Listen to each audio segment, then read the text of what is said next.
All right. So anyway, guys, some of you know me, some of you don't. My name's Dax. I'm a writer, producer, director. I've known Chris for about 11 very painful years. He was the producer and editor on my film Jasmine. And then we've worked together since. So although I didn't really have an active role in Silent River, I have been aware of its progression over the last, what, year or two. And so I'm really excited to dive into this. I've seen the film a few times now. Why don't we do what Chris suggested and everybody introduce yourselves one at a time? Hi, my name is Amy Sang, and I play Greta and Julie in the movie, and I also costume designed. I am Brian Ralston, and I am the composer on the film. Hi, I'm Chandra Anderson, and I played the role of Amanda and Angela. Hello, my name is Dakota Loesch, and I played the role of the stranger. Hey everybody, I'm Max Fono. I played P2. Hi everyone, my name is Wesley Yang and I played Elliot. Hi everybody, I'm Chris Chan Lee and I'm the director-producer. Okay, so why don't we dive in with my first question? So Chris, this one's actually for you. Chris, what was the genesis of the idea and what was the writing process like? Really, it started several years ago when I met West. I would say at the time of this recording, about 5 years ago. West and I had actually crossed paths before that, but we didn't really start getting to know each other when we met up at various events in the more recent years. And I want to try to condense this story as much as possible. But we just started talking about film and getting to know each other. And we're very different people, but we both share a passion for cinema and for a variety of films and filmmakers.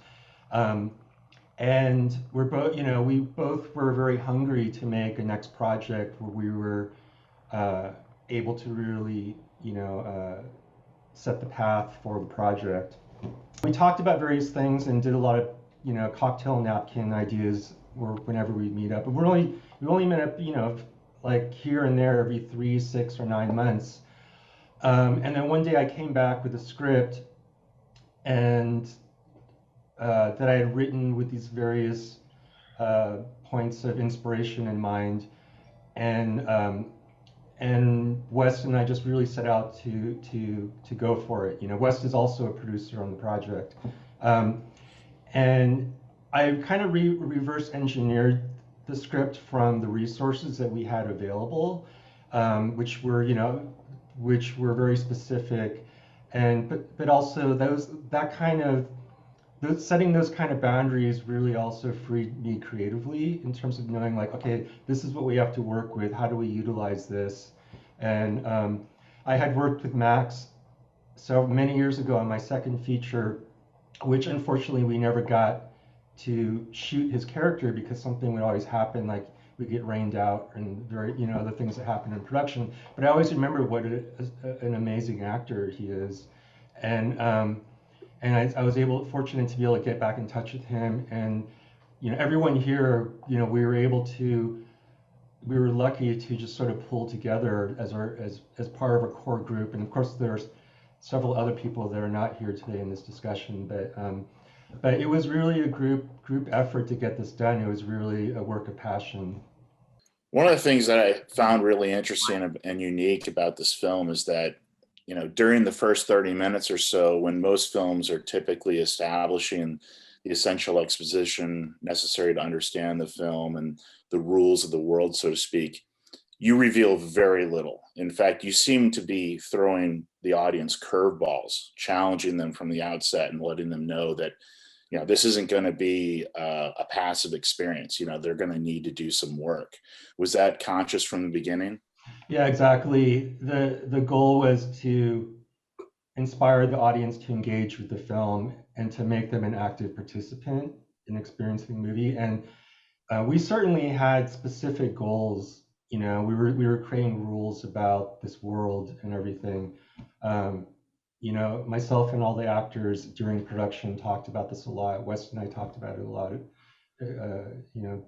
on and off the set. And it's important that a film is cohesive, so it doesn't feel random. So the rules have to be sort of consistent in their own crazy, strange way. And I could like sit with you through the film and explain like this is happening because, and then this is happening because it means that, or all those sort of relationships, right? But we fully understand that once the film is done, everyone's going to experience it in their own way. And I do think it's a kind of movie that you can watch again and pick up different things, or sort of see different shades of the experience when you watch it in multiple times. Yeah, I think it really insists that the audience watch it multiple times. It's the audience is very much left to fill in many blanks for itself, and which also leads to a whole bunch of interpretations that they may or may not have had when they walked in. The design of the core love story at the heart of this film, or the B story, sort of puts the audience on the back foot from the very beginning. We're sort of wondering, who are these people? What's the nature of their relationship? Do they know each other? Do they not know each other? And yet there appears to be some basic familiarity of some sort. So my question is for you as the actors: how did you get to know the characters, and what was your interpretation of their relationship? Also, did you write backstories to sort of get to know them better? Did you discuss it together? Did you make a point maybe of not discussing it together? How did that all play out?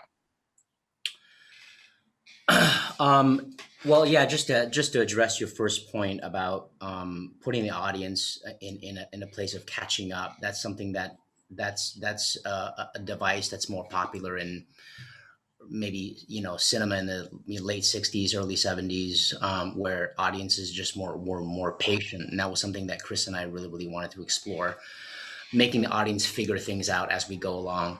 And in terms of what the relationship between Elliot and Julie, so much of what we go through as human beings is subjective anyway, right?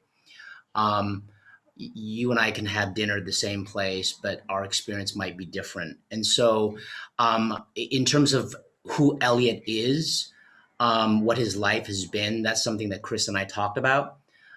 There were scenes that we shot that we ended up cutting out of the movie because of time.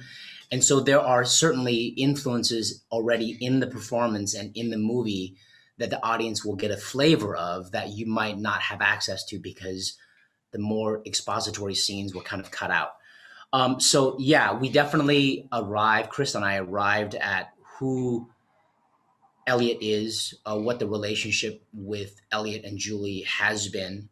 But in terms of the relationship between Julie and Elliot, you have to ask Amy more about that, because in some ways, and for those of you who've seen the movie already, one interpretation is that, Julie, as manifested in the film, is not really Julie. It's kind of being filtered through Elliot's mind.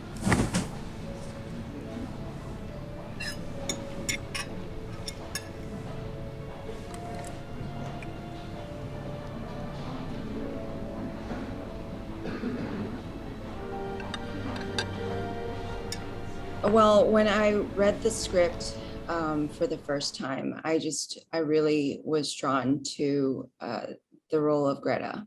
When I was doing some rehearsals and discussions with West on the character, Greta and Elliot, I was just really thinking about my own relationships and how I found a lot of regret and longing for the past. And it really made me, really made me have a lot of empathy for the two people in the story. So, like several other actors in the film, you played multiple roles, but in this case, you were not just Greta and Julie, you were also the film's costume designer. I was wondering if you could talk about, what it was like to sort of juggle three roles on this film, And as a costume designer, did you find that you were able to use the costumes, which I thought were great across the board, to Mhm. help encode sort of information about the characters as well? Yeah, again, I had extensive discussions with Chris. We really talked about each character, and he had a lot of ideas about the costumes from the get-go. And whether it was through colors or, through the style, we really think that the costumes show history in the character. To have to do costume design as well as do one of the lead roles in the movie is just incredible, Amy's work ethic. But also one thing I want to point out, because it might be hard for her to talk about herself in this own way. But I know, I think early on in our conversations about costume and wardrobe, maybe Hitchcock might have come up or something like that. But Amy found her own inspiration and really just took charge of that department. And this look that she created for Greta that kind of harkens back to an older era, right? With the vintage clothing and the styling that she worked out with Mari Davidson, our makeup head makeup artist.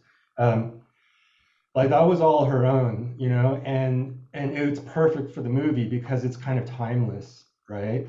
And it's this intersection of these different paths and these different worlds and eras. So I just want to really commend Amy for coming up with that. That brings me to you, Max. One of the things that I was fascinated by P2, but I was just as fascinated, I should say, when I saw another photo of you, and you look completely different in another film. And then I saw another photo of you and you look completely different again. I'm not even sure if I could pick you up out of a lineup. And I was just wondering, can you talk a little bit about this? What was it like to play a robot? Well, thank you. That's that's a compliment. I appreciate that. Chris. It's always been a pleasure. I mean, I've only worked with Chris twice, but both times have been such a pleasure because he really gives so much agency to the actor, to the other part of the equation in his work, I think. And so in this case, it was just fantastic. He called me up. He didn't sound very hopeful. He's like, Max, I've got a role I need to fill. It's not going to be easy. You'd be playing a robot, and we'll see. And and I read the sides, and it was so interesting because I immediately knew what I would do in the situation. I guess I told myself I immediately knew what to do. And the parameters of limiting my movement and having everything come out of something that is an automaton that really has sort of one platform for communication. It was just so liberating because everything that I was feeling or everything that I was getting from the other actor had to kind of go through this processor. I kind of looked at P2 as almost a physicalization of what West was going through, West's character, Elliot, in that there is this limbo physically, and then there's all these feelings going on. And in order for the feeling and the expression to meet, they have to go through this land that is kind of between time, between experience, between whatever. It's almost as if I got to play a person, but my circuits weren't connecting. If that makes any sense. Well, one of the amazing things about working on this film is that everybody on the film, from behind the scenes, behind the camera, in front of the camera, everybody just got along. We were all such a team mentality. We ate together. We would watch each other's takes. We spent a lot of time together, but his work really shines most on the big screen. I think on set, it's very easy to overlook what he's done because he's just looking at you and he's responding, and I'm kind of in my own world as well. But when you watch the finished product, all the actors, but when you're talking about Max and what he's done, it's exceptional. Yeah, but there were moments when he broke for sure.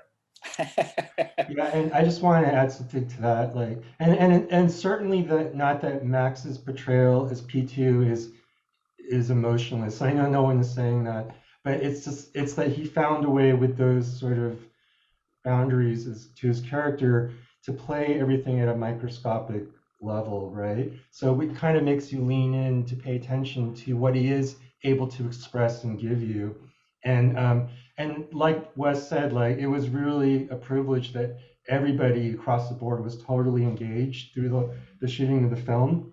But I do remember towards the end of the movie, we were all getting really exhausted, right? Because it's been a long shoot and we're working, day and night and stuff like that. And we had, at the end of one of the final shooting days, we were shooting at that burger stand way out in the desert, and it was freezing. It doesn't look like it, and you can't tell by the sound, but it was really windy as hell and it was really cold. So everyone was trying to not think about how cold and hungry they were, like it's, and trying to like just be in the scene and stuff.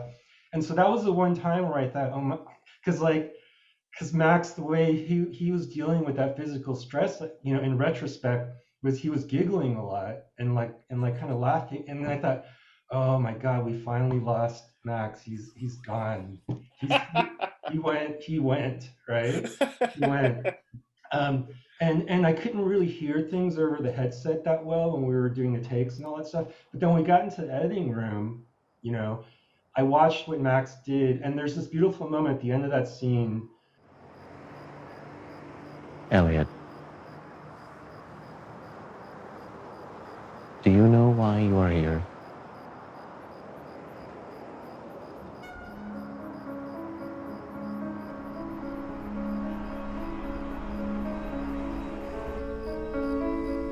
Do you know why you're here, Elliot? Yeah, when Elliot comes up, like that dialogue exists earlier in the scene, but Max came up with that moment of sort of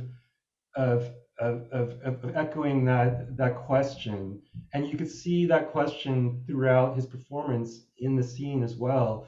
But it was a beautiful moment where he kind of throws this over to Elliot, and I was like, wow, he was actually completely 100% there, So, Very kind man, very kind. So one of the things that's always like challenging when I'm approaching a script or a film is introducing, supporting characters who are going to be foreshadowing the third act climax and doing so in an effective way, because you really don't have a lot of time to make an impression on an audience. And you have to also make sure that by the time you wind up back with these characters, everybody remembers who they are. And I can safely say that in this film, from the moment you're introduced, you cut such a vivid character, certainly in my mind, the use of, again, costume, the use of voice, performance, of course. And I just want to know kind of what was that in your mind when you were approaching the character, knowing, I've got a handful of scenes here, but they're going to be really important in the end. How do I approach this? I think one of the things that definitely, as you mentioned, really brought the theme home when I first spoke with Chris, who obviously I adore working with. He had mentioned that the inspiration for the character of Angela, the first scene that I'm in, a sunbather, but as if it's a fallen angel. And what was also really beautiful and poignant is that with Amy's costume design is that there's these moments where you might not notice it, but everything is so exquisitely detailed. For the character of Amanda, when I first spoke with Chris about it, it was I think there was definitely a journey for myself in terms of understanding. The inspiration was loosely based on Medusa. And you'll see that throughout the film in terms of, again, the costume that Amy selected. You'll see the theme of snakes. Knowing you're an early character, you only have X amount of real estate. How do you access that? I think the truth of it is none of us, the characters, know we're in a movie, right? None of us know we're a supporting role, we're the main role or anything. So you just kind of try to live your life how your life is, right? And knowing it'll intersect maybe if you're thinking behind baseball, like inside baseball here, but just like being that character and occupying that space. And I think a lot of that goes back to how Chris set up rules, or like kind of how Max was saying, there were certain restraints.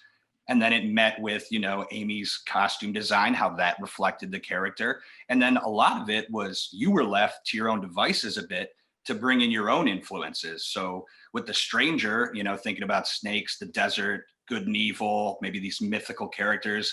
First place my head went was like Sam Shepard. What if this got like a little wind of that? Also, my head went to Fievel Goes West. I don't know if Amy or West were Fievel or Tiger, but I'm like, maybe I'm that Jimmy Stewart, you know, bloodhound who shows up and like teaches him the lazy eye, you know? So like, maybe that's the function of so you bring in all these disparate influences, and we were kind of left to like figure out what are the rules, you know, that dream logic of like, what is the rule now? Like what applies to me here? I remember Taxi Cab Confessions was big for me because I'm like, well, if I'm taking them across the river Styx, why do I care about their story? Shouldn't I just do my job and not pay attention? What is it about Amy's character that's speaking to me? Mm-hmm. So yeah, it was a nice, like Chris gave us a nice big pot and we got to make our own soup, each one of us. And then turned out you mixed all the soups together and it was a beautiful stew, you know, So visually, one of my favorite moments in the film is when the home videos are being projected on the wall of the motel room. It's just so visually striking. And I'm just wondering, in your early conversations with Norbert, what was your approach to kind of the visual aspects and the symbolism throughout the film? Because obviously this is a film that relies on a lot of symbolism, a lot of color, just like to encode information, like the costume design. Really in the latter stages of pre-production, during the latter stages of development, I should say, that was something that was discussed, but the actual projected film itself was totally like Wes took charge of that. So he and Amy just kind of, I knew that Wes knew what the objective was. But I didn't meddle with it. Like Wes and Amy just split off. They shot that stuff,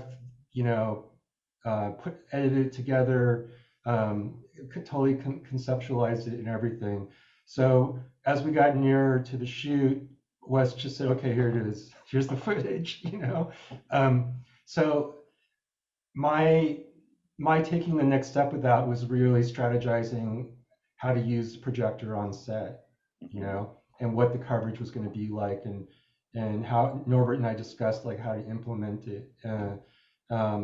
So it was an unusual process for sure. The sort of previs that Wes did, and then taking it from there and utilizing it on set to sort of help externalize this past that Elliot had, right, and to bring that into the present moment. Yeah, and also if I can add, just the ability that Chris had with being open to collaboration, and also once it was on the set, it wasn't like, okay, turn it on. The projector became a character for him and Norbert. How to frame the image on the wall became a decision.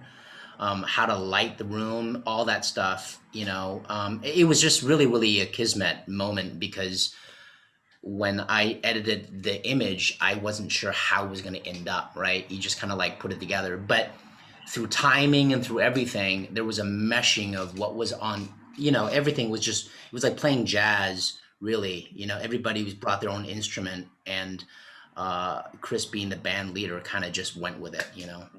Yeah, the one scene with Greta coming into the room as Julie, I mean, people are going to interpret it differently, but Elliot is passed out on the bed. She comes into the room and she turns on the projector, and then she turns, looks at Elliot, approaches the bed and sits down next to him.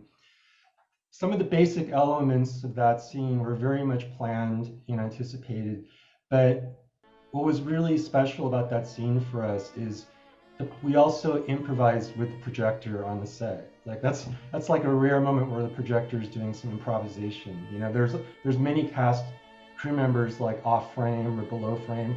Jennifer Diamore, our production designer, was basically handling that projector because it moves during the shot. And it was this wonderful, you know, moment of creativity, like in the moment, amongst a lot of different moving parts and participants as we were filming that.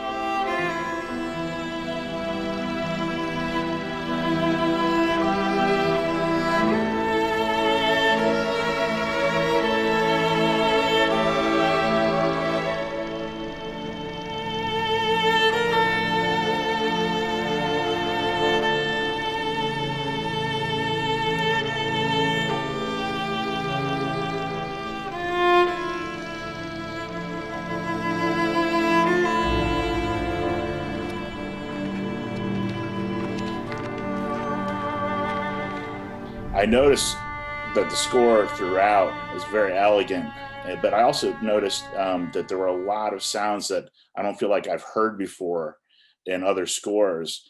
And so, Brian, I was wondering if you could talk about your approach to the score and how you achieved it. Sure. When Chris and I talked early, although early for me is after this film has been shot for all of you. When Chris and I had talked early about the concepts of the score, I think we had quickly come to realize that it needed to be done in a somewhat unconventional way. The temp score had some very non-melodic, textural, orchestral sounds, and there's still an element of that I think I wanted to try to recreate.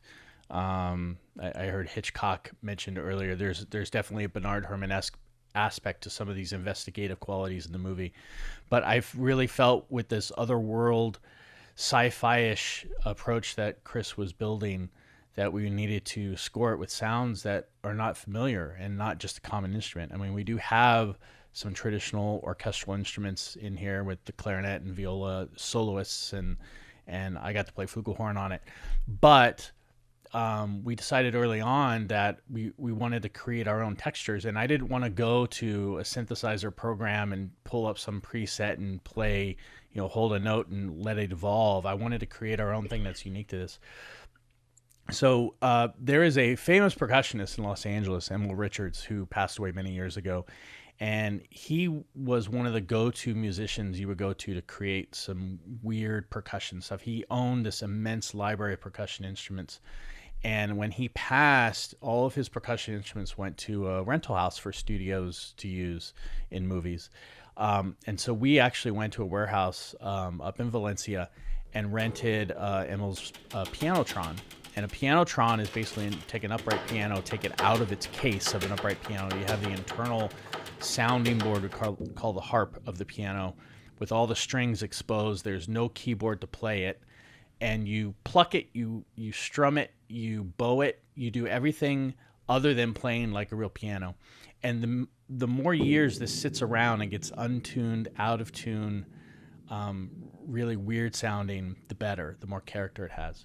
And so you play this like a percussion instrument. We actually created our own sample library, hours of recordings.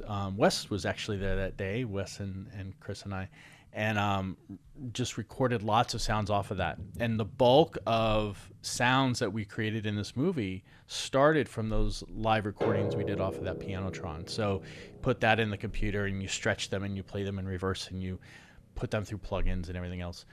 And you create textures and sounds that are unique, but yet they're still organic because they came from this organic instrument.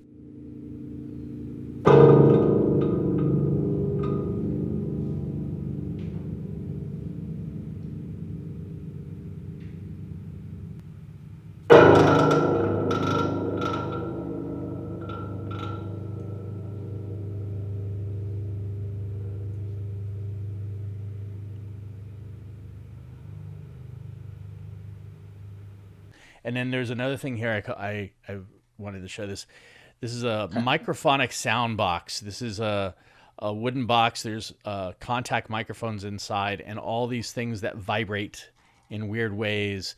You take a violin bow and bow these metal bars and rods and springs and everything else on it, and you run it through some plugins like you would a guitar. You plug in a guitar to an amp, and you can do lots of cool things to it. A lot of the score textures and sounds came from these unconventional instruments. Yeah, and that contrast worked out really well between the strange musical compositions that Brian created for a lot of the film, which is a big part of the experience of the movie. Because as you said, otherworldly, because we are delving into this other sort of afterlife. But then it creates a lot of power when Greta and P2 are dancing, and then suddenly we hear this jazz music, and it's suddenly we feel the familiarity and the humanity of that music, because it's something that's more a part of this world.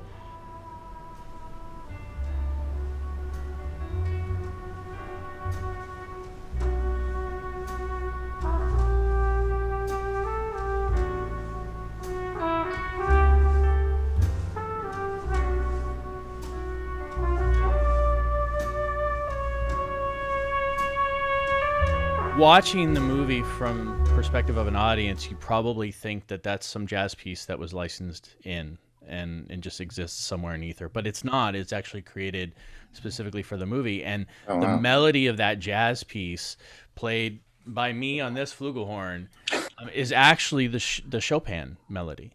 And so it was another element that we could further take that Chopin piece that we did and infuse it into the score, but use it in a diegetic way that feels like, P2's mouth opens like an old radio playing and they're dancing to this music. And but yet it becomes uniquely ours and becomes uniquely that can only make sense to this film. There's symbolism throughout the music everywhere that you might not catch, but you will definitely catch that if you really get into the film. Well, guys, that is actually the end of all of my questions. And also to the audience, thank you for sharing your time with us and letting us, tell you a little bit about the movie. If you have any film lovers or people that you think would respond to seeing this film, please spread the word. We're at silentrivermovie.com. We would love to get this movie out there and have more people experience it and give us their feedback. This is certainly one of the few films out there that really, I think, has a different experience the second and third time around. So if you have a chance, watch it again. You catch a lot of nuances that maybe you might have missed the first time around. Definitely a film that rewards repeat viewing. All right. Bye, everybody. Thank you, guys. Good seeing y'all. Thank you, guys. Great to see you. Bye. Guys, thank you, Dax. All right. Thank you. Pleasure. See you at the movies.